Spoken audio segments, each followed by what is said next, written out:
Jonas queria fazer. Jonas está falando tipo assim, eu sabia, Deus, que tu é desse jeito. Eu sabia, essas pessoas más fazem o que quer, do jeito que quer, se arrepende, você vai lá e perdoa, Deus.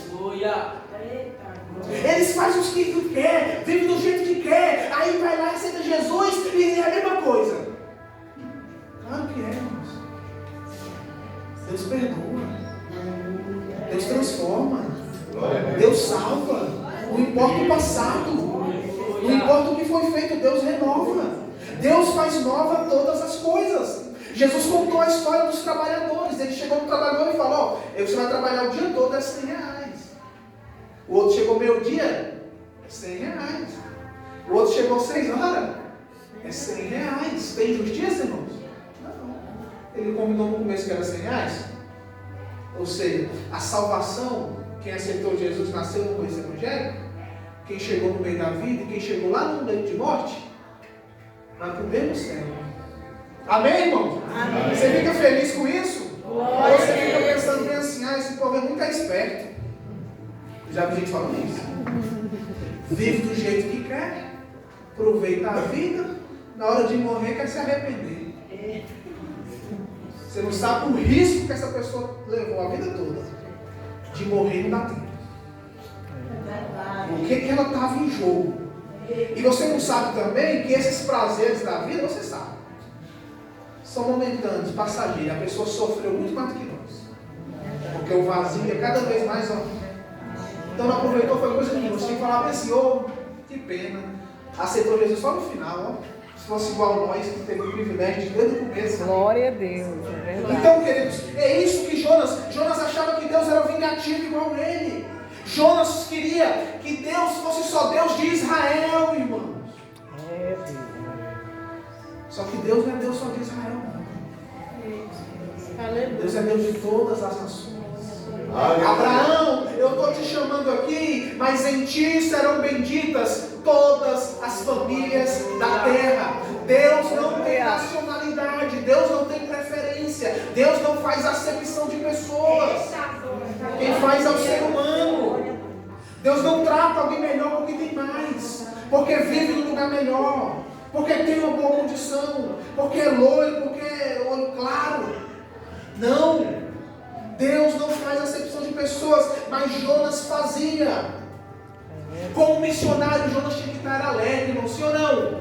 Meu Deus, eu preguei aqui, Deus é bom demais, o povo ruim desse foi salvo. Um povo difícil, assassino, nossa, o povo ruim foi transformado, Deus é bom demais. Só que ele fica com raiva, ele fica irado. E Deus pergunta para Jonas, versículo 4, Jonas, é razoável essa sua ira? Dá certo você ficar com raiva que eles foram salvos? Você não tinha que estar, não era feliz? Dá certo? Eu perdoo as pessoas que você não gosta e você fica desse jeito. Eu abençoo aqueles que fizeram mal contra você e você fica desse jeito. Meu Deus. E queridos, muitos do que estudaram o livro de Jonas já notaram que esse livro ele diz respeito, ele aponta para uma história contada lá no Novo Testamento, que é muito conhecida de todos nós. O livro do profeta Jonas, ele tem claro contraste com a história do filho pródigo. Você sabia disso? Nos capítulos 1 e 2, Jonas é como o filho pródigo. Ele foge de seu pai. Ele não quer fazer, não quer cumprir as ordens de seu pai. E no capítulo 3 e no capítulo 4, Jonas é o irmão mais velho. Que obedece de cara feia. Que obedece, que está fazendo o que Deus manda, mas reclamando, porque Deus é bom demais com os pecadores. Olha só o que essa história tem para nos mostrar. Assim como a parábola, o livro de Jonas, a gente vai ver, termina com uma pergunta. Vai terminar com uma pergunta. Eu vou ler para vocês, não vou falar agora não. Portanto, o paralelo entre as histórias é grande. Será que o Senhor Jesus, ao contar a história do filho pródigo, estava com a história de Jonas em mente? Já pensou? Ele conhecia a história, sim ou não? Portanto, essa história nos mostra que há duas formas, duas maneiras que as pessoas fogem de Deus, que as pessoas estão distantes de Deus. A primeira forma é quando as pessoas estão longe de Deus em rebeldia, em desobediência, correm para o mundão, não quer saber mais de igreja, não quer saber mais de nada, não quer saber mais de regras, só quer saber de fazer tudo liberal. É uma forma que o filho pródigo fez. Gastou tudo o que tinha com bebedice, com orgias, com tudo de ruim e do pior. Mas também há uma outra forma de que pessoas estão longe de Deus. Dentro da igreja. Como é, pastor? É como um filho mais velho. Ele está dentro da igreja, ele está na casa do pai, mas com raiva. Ele obedece, mas nunca está feliz. Ele olha como superior aos outros. Se chega alguém por essas portas como filho pródigo, ele fala: olha lá o pecadorzinho, olha lá o safadinho. São pessoas que são, no termo ruim da palavra, religiosos. Pessoas que estão dentro da igreja, vêm aos cultos, mas que confiam em si mesmas. Acham que elas vão se salvar. Tem como elas se salvar? Acham que por obedecerem, por cumprirem, por serem como os fariseus, vão ser salvos. E não vão ser. Portanto, há essas duas formas que a história do filho pródigo nos mostra, a história de Jonas nos mostra. O filho mais novo, ele tentou escapar do pai, fugindo da casa do pai. O filho mais velho, ele quer manipular o pai. É o que Jonas está fazendo aqui no final. Ele está falando para Deus assim: Deus, por que você é assim? Por que você faz isso? Perdoa os outros. Você povo velho, como é que você faz isso? Ele está querendo me ensinar Deus a ser Deus. Quantas vezes a gente faz isso também? É verdade. Quantas vezes a gente está querendo ensinar para Deus como cuidar da gente? Quando você fala bem assim: Deus, se você me ama, vai acontecer isso. Não faça isso. Não faça chantagem com Deus. Deus não aceita.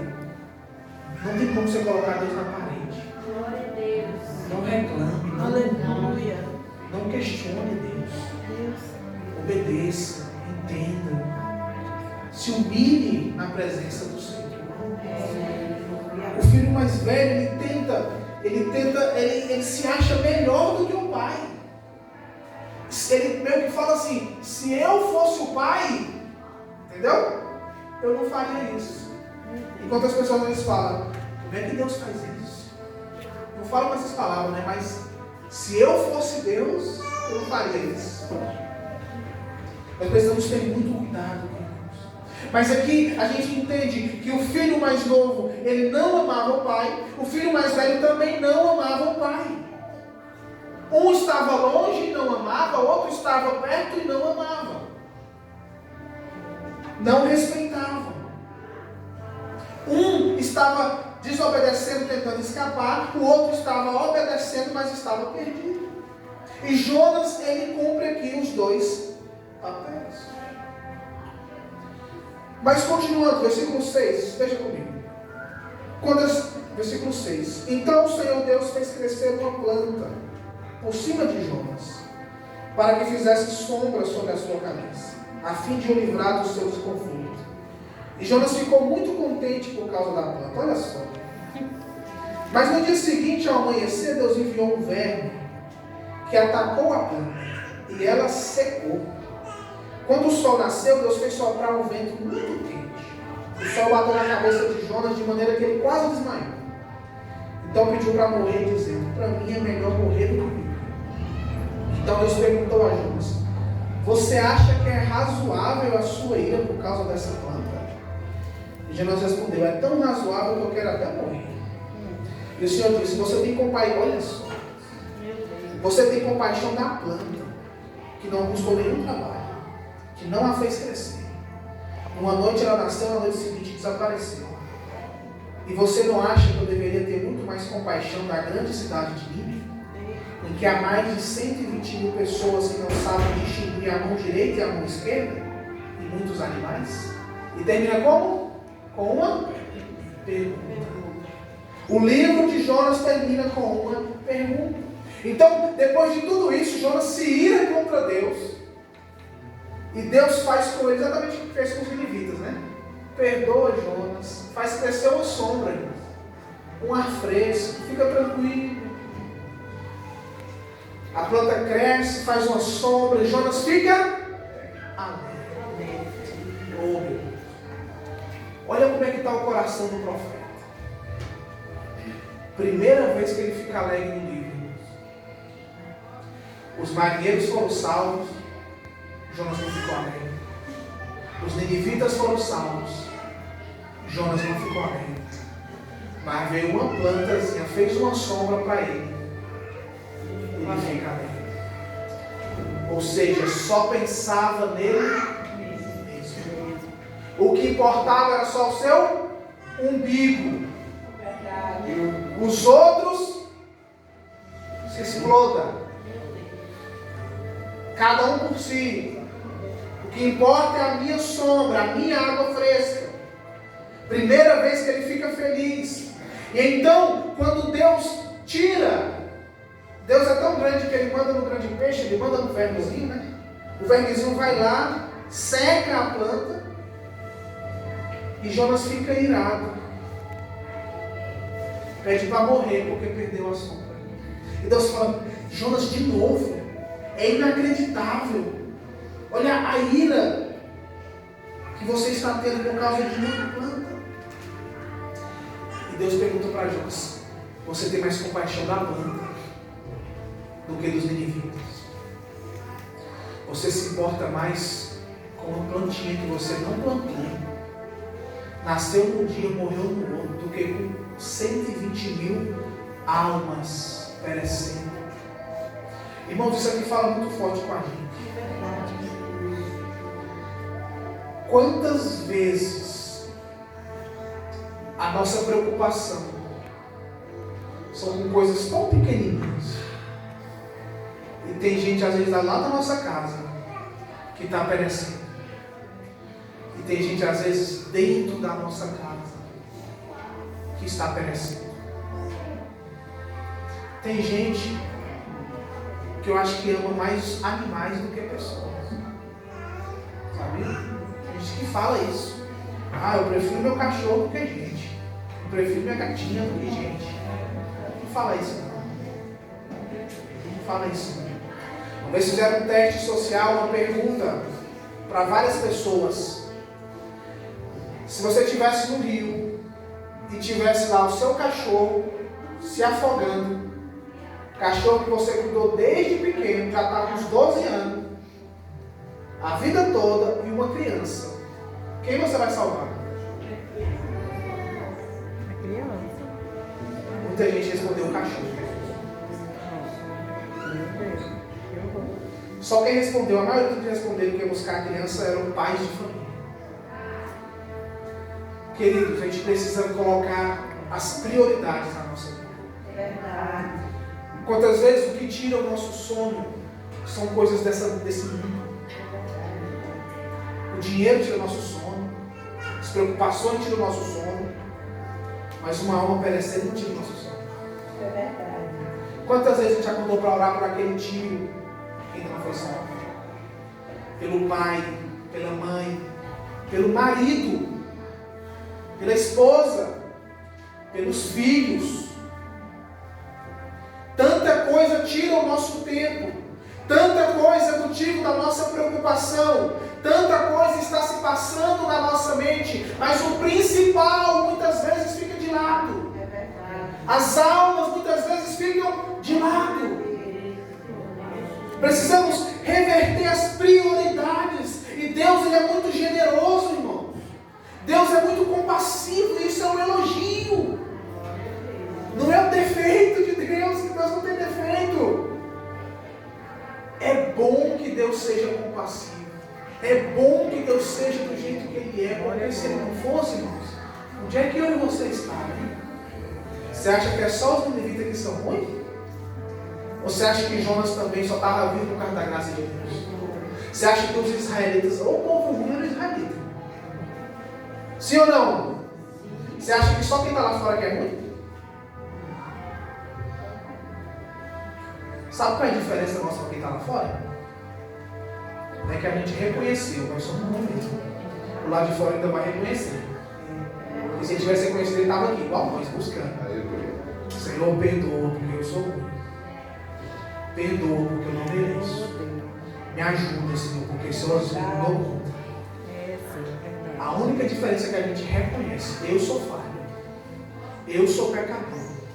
Se Deus não fosse compassivo, se Deus não fosse misericordioso com os inimigos e com a gente, nós não estávamos aqui.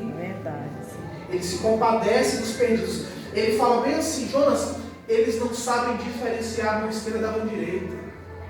Jonas, eles são cegos.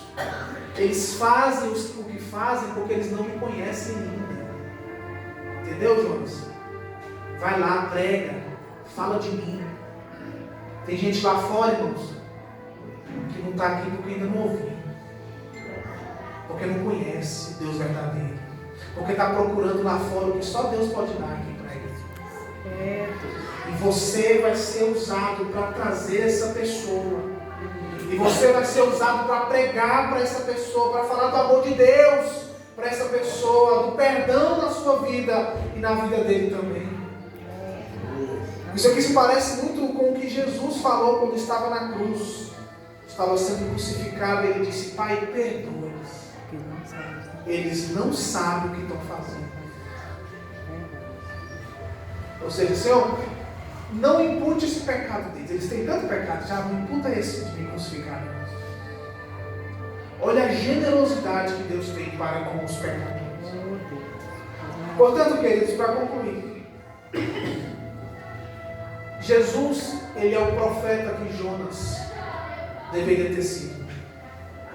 Jesus é o profeta que Jonas não foi. Em tudo que Jonas aqui falhou, Jesus não falhou.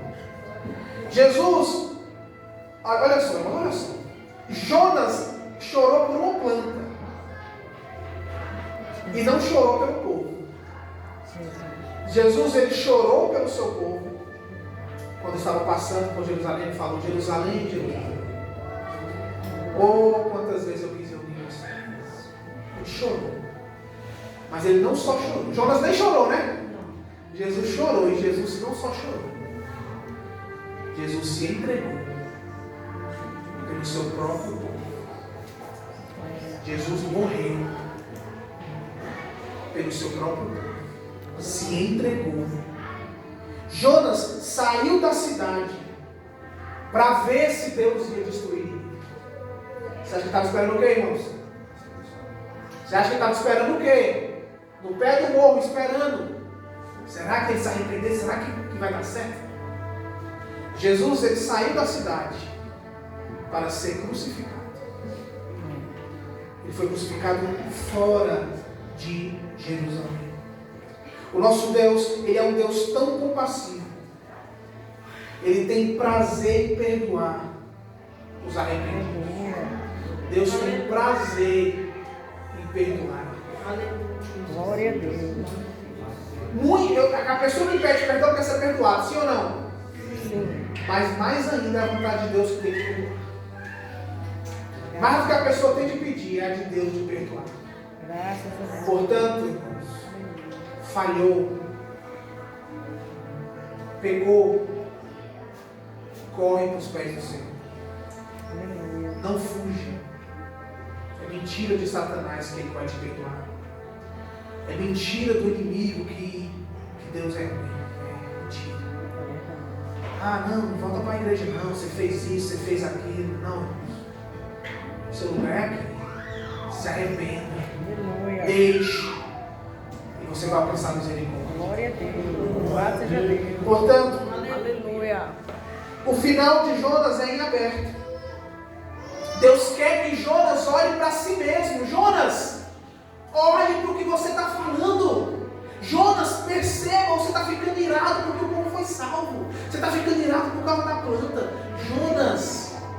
Deus está falando assim, ó, Jonas, acorda, liga, entende, e termina sem resposta. Vocês viram, irmãos? Não tem resposta. Jonas falando, tá bom, Senhor, amém, eu entendi. Tem? Não tem. Qual é a resposta? É para você responder. Jonas deu a resposta dele, sabe por quê? Quem você acha que contou essa história? Quem? Quem é que sabe o que aconteceu lá dentro do peixe? Jonas. Quem é que sabia com tantos detalhes o que passava no coração dele? Deus e Jonas, irmão. Jonas. Só estava ele, não tinha ninguém. Era ele e Deus. Quem contou essa história para poder escrever esse livro, irmãos? Jonas. Ele mesmo. Então tudo indica que ele se arrependeu. Se ele não tivesse arrependido, ele ia contar os defeitos dele? Ele ia contar tudo que ele fez de ruim? Se ele não tivesse arrependido, ele ia contar que fugiu, irmãos? Não. Ele termina o livro arrependido. É dito que Jonas continuou profetizando.